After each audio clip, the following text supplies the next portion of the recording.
এর মধ্যে আরেকজন আছে জাল মাদানি।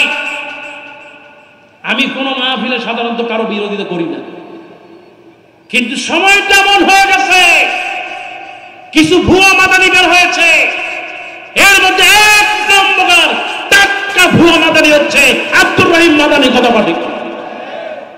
মদিনা বিশ্ববিদ্যালয়ে পড়াশোনা তো করেই নাই, মদিনার বারান্দাও নেয় যায় না, মদিনা বিশ্ববিদ্যালয়ের সার্টিফিকেট নাই, মদিনার কোন সনদ নাই, অথচ নিজেকে বছরের পর বছর মিথ্যা মাদানি বলে আসছে। কত কম আল্লাহর গজব নাজিল হবে।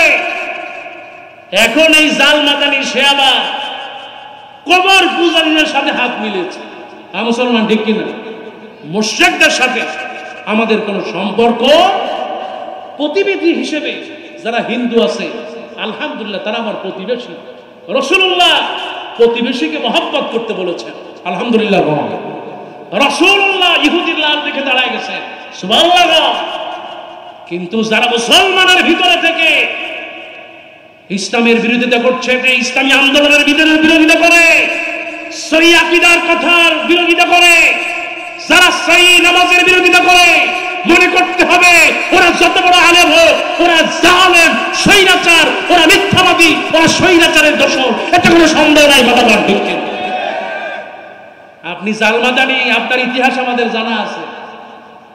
ওই যে জাহাঙ্গীর স্বৈরাচারের দোষর, গাজীপুরের জাহাঙ্গীর, আপনি তো তার বগলের ভিতরে ছিলেন এত বছর, জেলখানায় যান নাই। কতক্ষণ ঠিক কিনা? সহিহ হাদিসের বিরুদ্ধে আপনি ফতোয়া দেন, দিন কায়েমের জন্য যারা রক্ত দিচ্ছে, আপনার অবদান ইসলামে কত? আমরা বলতে চাই কান্নাহুম বুনিয়ানুম মারসুস, আমরা হলাম একটা সীসা ডালা প্রাচীরের মতো। আমরা সবাই মুসলিম উম্মাহ, কিন্তু তাওহীদের ক্ষেত্রে কাউকে ছাড় দেওয়া হবে। আল্লাহ পাক আমাদের কবুল করুন, বলি আমিন।